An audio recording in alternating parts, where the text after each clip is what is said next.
Okay, we're starting chapter 14 this week.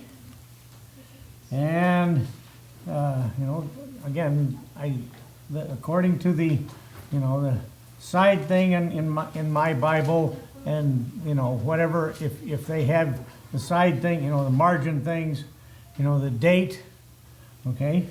According to the date in my Bible, this was preached about 601 BC, okay? And you can look on your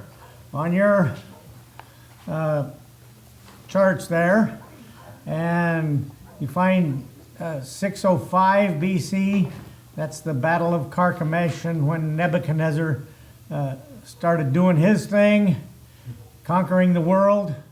Okay, and remember, you're going down from in BC. So 605, you go down to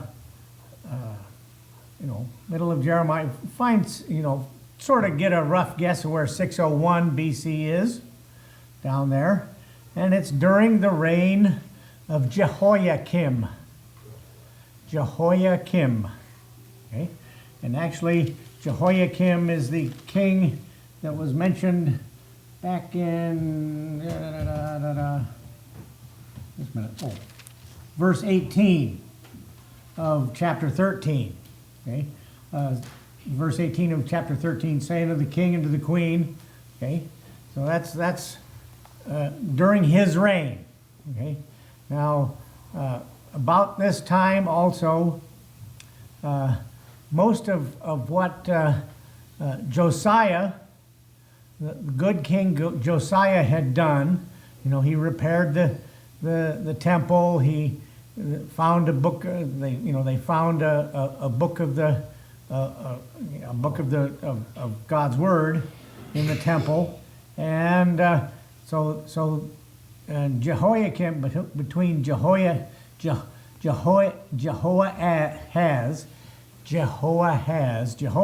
only lasted like 3 months in there, in between Josiah and Jehoiakim. But, all of Josiah's reforms that he had done have been pretty much gone. They're gone. So now we come to chapter 14, okay?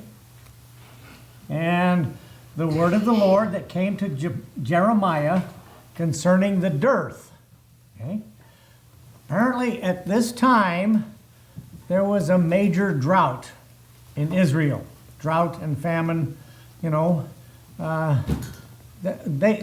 didn't call it that back then, but this was major climate change, and they didn't worry about it. Well, they did worry about it because no rain, and of course in Egypt the Nile River wasn't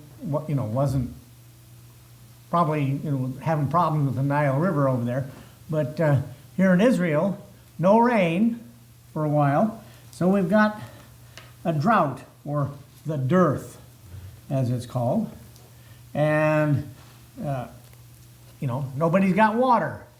There's nothing there. So Judah mourneth. Okay? They're getting all worried. The end of the world, like I said, climate change. It's the end of the world. Yeah, you might as well. The CO2 levels have gone way up, and all of that sort of stuff. And there's no water. Oh, poor us. But side note. There is a solution to the problem of CO2. And, okay, the United States Submarine Service, the German submarines, the submarine sailors over the years, plus science, plus what they had to do Apollo 13. Remember Apollo 13? They had to to manufacture a CO2 scrubber from cardboard tubes and duct tape and whatever they had on the flight, okay? CO2 scrubbers. And the submarines that I served on, that's how we managed to survive 70 days. And the nuclear-powered submarines today can go longer undersea without, fresh air, without going up to the snorkel depth, whatever. And I looked them up once, okay, online. You can buy a CO2 scrubber, a home-sized CO2 scrubber. You can put it in your house. You can turn it on. It will get rid of the CO2 that you breathe out. That's what house plants are for. Yeah, and trees, plant trees, house plants. Here, Judah, Israel, they're going through climate change. They're going through a drought, okay? Judah mourneth, and the gates thereof languish. Okay? The usual place of business in those days, if you wanted to do business, you go to the city gates, okay? And they are just sitting out there at the city gates. Oh, woe is us. Oh, all of that sort of stuff. Okay, they're assembled at the gates, and their usual place of business. They're in deep mourning, and they're just sitting on the ground, moping. Okay, that's what's going on. They're just sitting around moping. They are black under the ground. That's that idea of sitting there moping, and they cry, and the cry of Jerusalem is gone up. Now, remember when they were slaves in Egypt, several hundred years before when Moses brought them out, the cry of the children of Israel went up, and God heard their cry, and it says that right in Genesis and Exodus. God heard their cry. Okay. Well, this time it's a little different. The cry of Jerusalem's gone up. They're mourning, and their nobles have sent their little ones. Well, you can look at this little ones as being, they're sending their children, but it mainly, little ones here in this context would be their servants, common people. The rich guys, pay somebody to go down to the well. Maybe they pay them to go down to the well, but have sent their little ones, children, common people, whatever, to the waters, and they come to the pits or the wells, okay. Their tanks for holding water, and I guess you could say tanks for holding water. We have one up there on Craig's Hill. It's painted blue, and that's sent. Does that really use that? Is that really? That's the city water supply. Yes, Oh. yes. The tank on Craig's Hill, that's the city's water. They pump it in. And then it gets pumped out to the city, and that's how they get their water pressure in the city. Is through that, yeah. But that's the same kind of idea here, as they came to the pits and found no water. Now, if the water tank up on Craig's Hill runs out of water, the city of Ellensburg is in deep trouble. Okay. Because then we're in a drought. Well, we have been in a drought for several years. Of course, California has been in a major drought, and the Southwest down there, major drought for the last 10 years or so, something like that. Not now. Not now, not after this winter, but but they're, you know, they're now when all that snow melts, there'll be flooding and yeah, and all that sort of stuff. Of course, you know, we had enough rain here, what was it, last night to cause some flooding, Friday, whatever night it is. I lose track of time. You know, when you're retired, you lose track of what day it is. It was a beautiful storm. Yeah, and I'm kind of surprised, you know, as hard as it was raining, I'm kind of surprised our new hanging pots of flowers around outside survived. Oh, David hasn't noticed the hanging. I noticed them right here. Yeah, you know that. I'm Donated by Fred Meyer. From out of town, I wondered who was one. yeah. Oh, yeah. They got watered Friday night. Plus, my lawn got watered Friday night too. But you know, the children of Israel at this time in Jerusalem, they are having severe drought problems.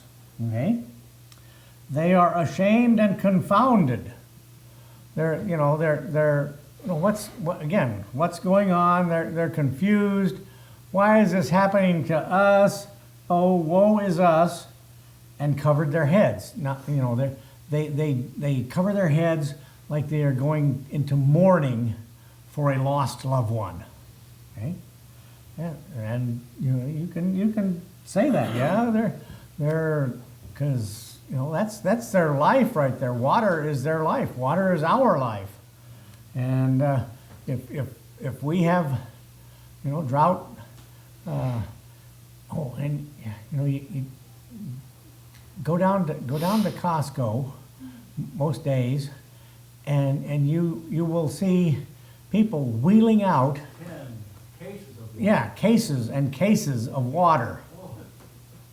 You know, are you that thirsty? Okay, because the ground is chapped, CHAPT. Now this chapped is not like, well, you could almost say it is like, you know, dried up. Yeah, but he's God here. Jeremiah here is another definition here could be dismayed.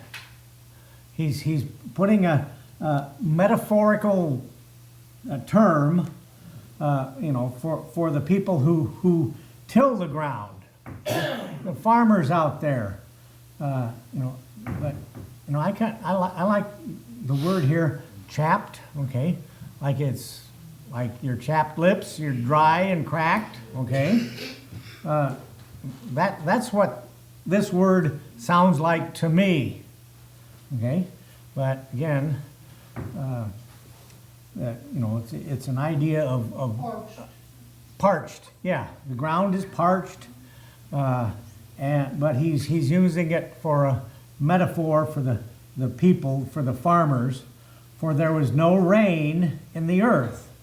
And we don't have any indication of how long this drought lasted, whether it was for just a you know, 1 year, 2 years, or how long, we don't know positively. The plowmen were ashamed. Okay? They're embarrassed because they can't plow the fields to grow any crops. And they covered their heads. Everybody's got their heads covered, mourning, you know, sitting in ashes, and with the coverings on the head, crying. Yea, in verse 5, the hind, or the deer. A hind is a deer. Also calved in the field, and forsook it. You know, apparently it was so bad that the animals, you know, they were, you know, this would be like a wild deer, were having their babies and just leaving them to die because they don't have any water to take care of them. They would need water in their systems for the calves to get their milk, okay? And calved in the field and forsook it because there was no grass. No grass, okay? No water. And the wild asses, okay? Apparently, the wild donkeys, asses, did stand in the high places, and apparently the wild asses there had a heightened sense of smell, okay? Because it says they snuffed up the wind like drag. This is loud, like that. You're breathing in real loudly, trying to get a good scent, okay? Like dragons, and just pulling in air. And their eyes, they also apparently, these wild asses, had good eyesight, okay? You find out all sorts of stuff here in the Bible. Isn't that interesting? All the neat stuff you can find in the Bible, okay?